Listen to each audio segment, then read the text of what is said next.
Con el gentil auspicio de Transporte Aéreo Militar. presentamos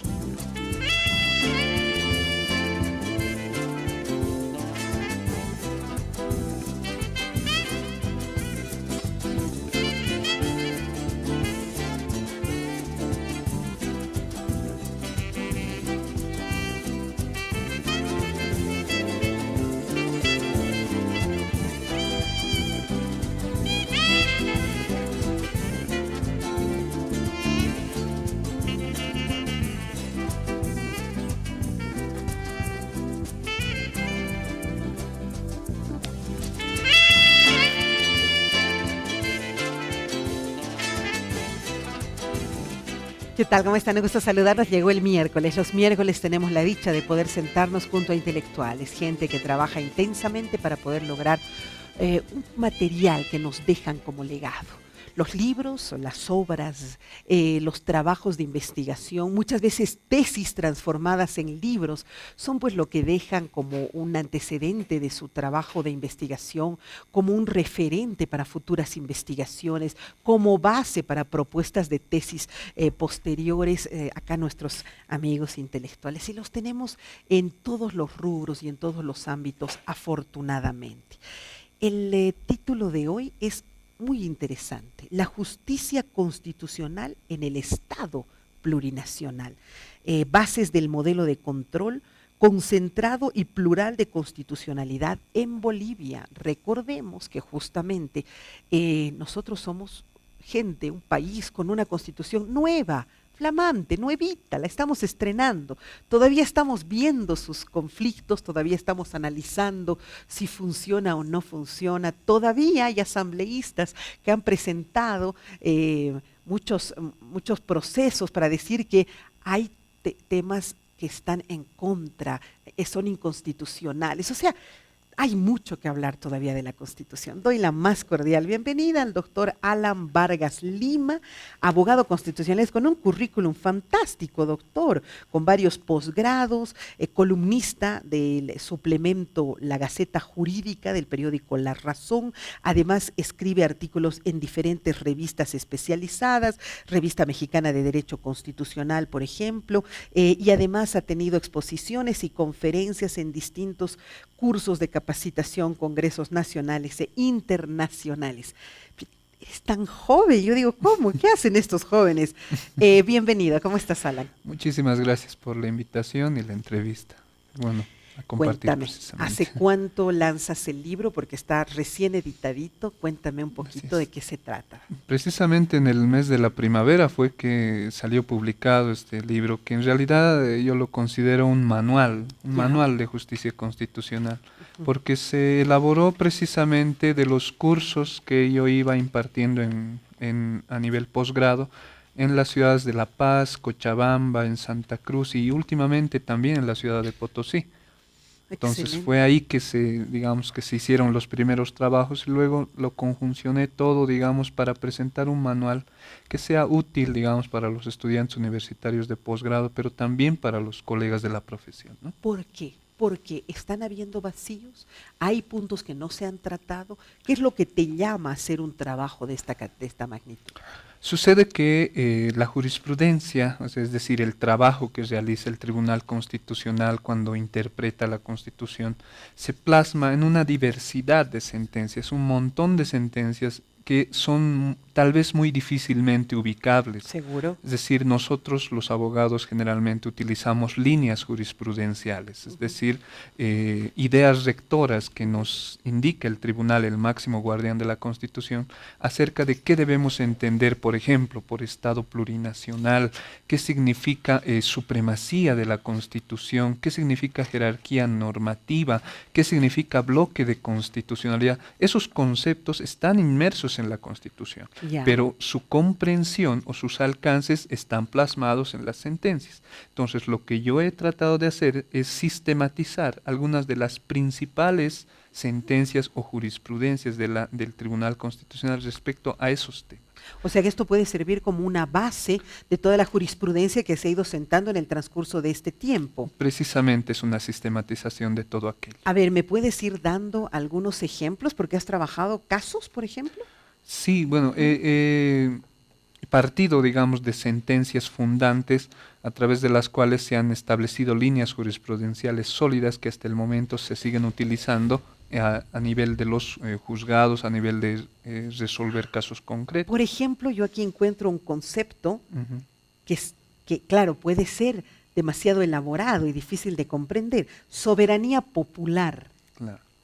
Ahí el soberanía popular en realidad es un principio que está establecido en la Constitución, en el artículo 7, Sí, pero sí. está establecido, digamos, en una o dos líneas. Ujú. Entonces, el tribunal lo que hace es explicarnos que este principio de soberanía popular significa la existencia de un principio democrático en donde el pueblo es el titular de la soberanía y es el que decide en última instancia cómo se va a entender la Constitución o cuál es el rango que tiene nuestra ley Me fundamental. pregunto entonces lo que en este momento están proponiendo asambleístas del movimiento al socialismo. Vamos con esta cámara, por favor.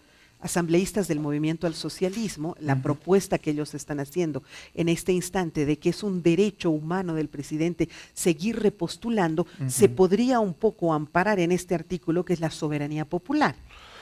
Probablemente ellos hayan sustentado su acción en el tema de la soberanía popular, apelando a el eventual apoyo que puedan obtener de la ciudadanía. Sin embargo, el planteamiento de esa acción de inconstitucionalidad es precisamente erróneo, como ya lo hemos explicado ampliamente en las recientes jornadas de derecho constitucional que hemos Es hecho en el erróneo. Colegio de Abogados de la Paz, Ujú. en sentido de que esta acción de inconstitucionalidad pretende inaplicar o dejar sin efecto algunos artículos específicos de nuestra ley fundamental. Ya. Eso es lo que pone en discusión cuál es la fuerza normativa de la Constitución y eso es lo que están olvidando lamentablemente nuestros legisladores. Porque como sofistas nosotros podríamos manejar todo. Los sofistas decían, dime qué defiendo o qué ataco. Yo encontraré los argumentos necesarios para atacarlo o defenderlo. Entonces, y yo como sofista en este momento digo, la soberanía popular podría ser un referente para decir, no, el pueblo es al final el que decide y el que toma las decisiones y el que transforma la Constitución. No, no es cierto. Claro. Entonces, efectivamente, por ejemplo, desde el punto de vista de la soberanía popular, nosotros tendríamos que tomar en cuenta que el 21 de febrero el pueblo ya expresó su voluntad soberana respecto a no tocar o no modificar ese artículo de la Constitución que habla de la reelección presidencial. Entonces, ahí está la voluntad soberana. Y entonces esa soberanía popular es la que tenemos que más bien respetar todos, gobernantes y gobernados. Ya, ahora dime por favor, acá, ¿qué otros casos tocas que han sido abordados a partir de la soberanía popular? Bien, respecto al principio de soberanía popular, por ejemplo, hemos tomado eso como base para lo que vamos a entender por supremacía de la Constitución. Es decir, hilvanamos los dos conceptos y decimos que la Constitución no es solamente una ley fundamental, sino más bien una ley suprema porque proviene de la voluntad soberana del pueblo. Ya. Y por ello es que desglosamos en un capítulo específico, por ejemplo, sí. qué es supremacía constitucional, qué es jerarquía normativa y qué es bloque de constitucionalidad, porque son tres conceptos que devienen de toda esa concepción que tiene la Constitución. Wow.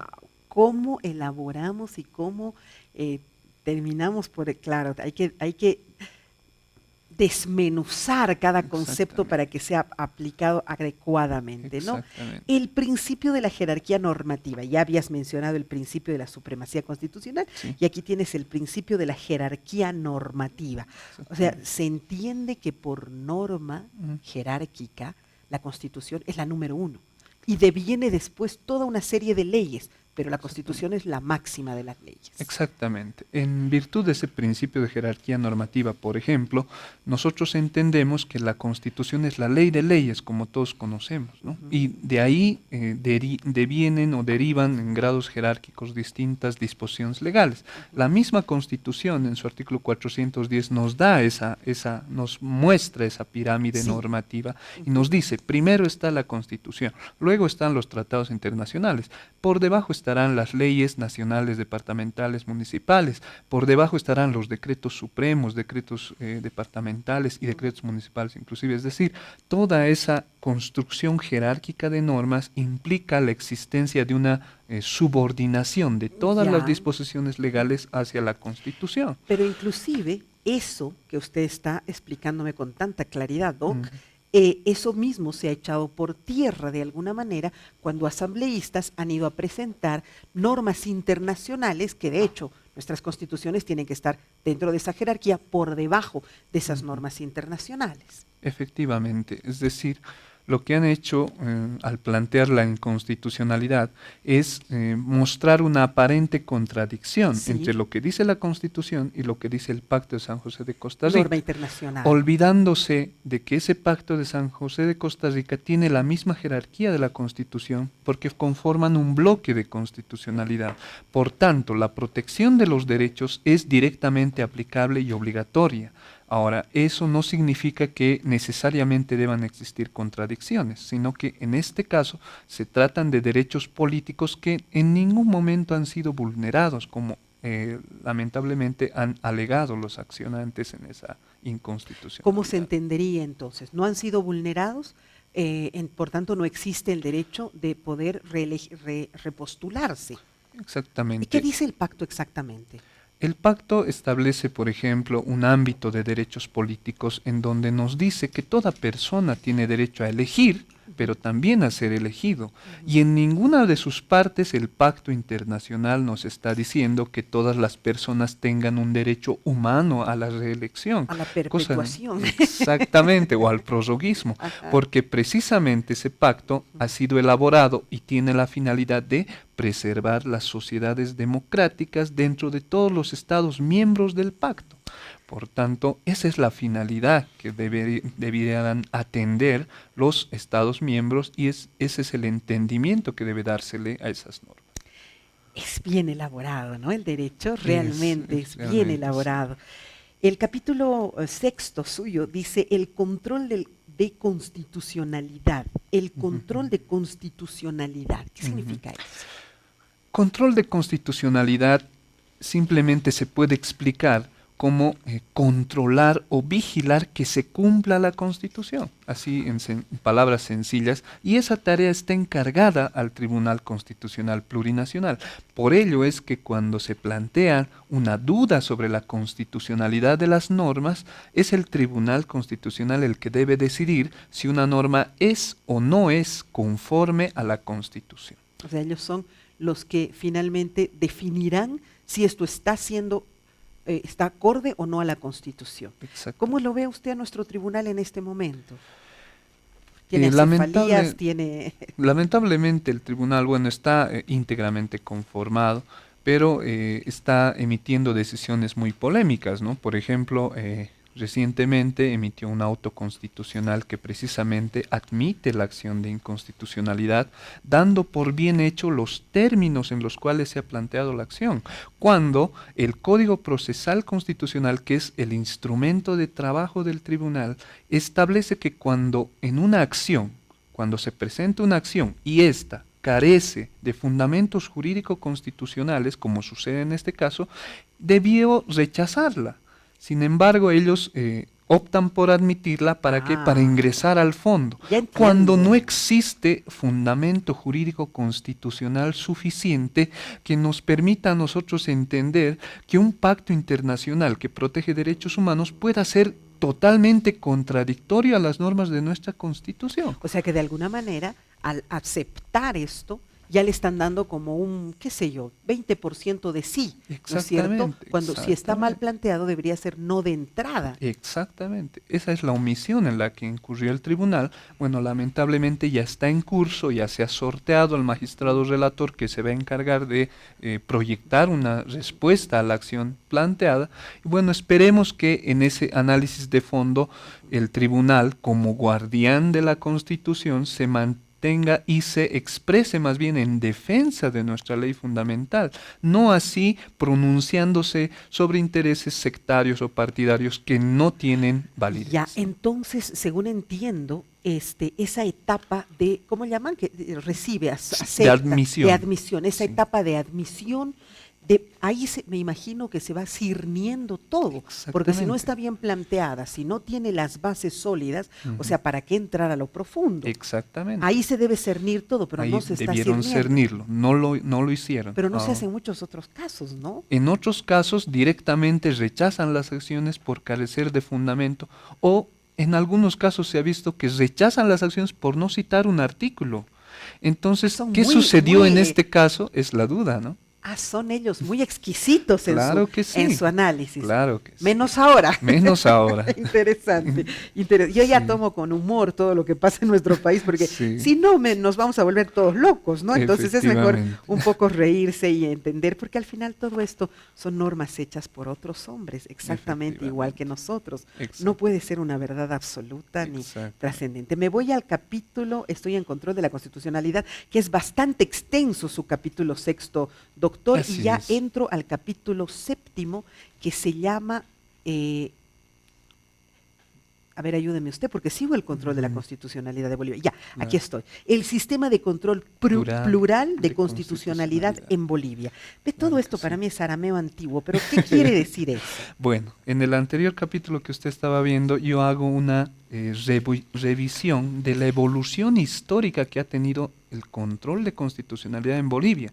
Es decir, quiénes se encargaban antes de controlar y vigilar el cumplimiento de la Constitución y quién está encargado ahora. Claro. Ahora, y en el siguiente capítulo digo, ¿cuál es la naturaleza de este órgano de control? Por Ya. eso hablamos de un control plural de constitucionalidad por dos razones fundamentales. Dígame. Primero, el órgano encargado del control tiene una composición plural, porque la Constitución está encargando que por lo menos dos de sus miembros tengan o provengan del sistema indígena originario campesino, cosa que no sucede en ninguna parte del mundo. Es decir, todos los países de Latinoamérica al menos tienen tribunales constitucionales iguales al nuestro, Ya. pero en ninguno de ellos se permite que los miembros puedan provenir de otro tipo de jurisdicciones.